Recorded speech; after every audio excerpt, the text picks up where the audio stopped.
মারণ রোগে কাহিল শরীর, ভগবান আমায় একটা অন্য শরীর দিতে পারতেন।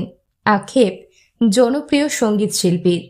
কোভিডের আগে শরীরে বাসা বেঁধেছিল মারণ কর্কট ব্যাধি। করোনাকালে তিনি ছিলেন চিকিৎসাধীন, তবুও ভেঙে পড়েননি তিনি। উল্টে অতিমারির সময় টানা লকডাউনের আবহে 166 দিন টানা একের পর এক গান রেকর্ড করে ইউটিউবে আপলোড করেছেন।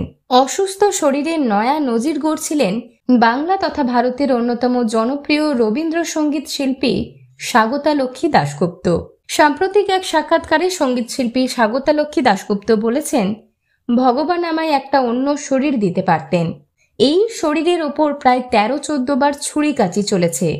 শরীরের ওপর এত ধকল কোনো কালেই উচিত বলে মনে হয়নি। ক্যান্সারের সঙ্গে যুদ্ধ চলাকালীন রবি ঠাকুরের গান দিয়ে একটি নতুন রামায়ণ তৈরি করেছেন তিনি। নাম দিয়েছেন রবি রামায়ণ। গোটা জীবনটাই গায়িকা অর্পণ করেছেন রবীন্দ্রনাথের গানে। সিলেবাসের পক্ষ থেকে গায়িকার দ্রুত আরোগ্য কামনা করি।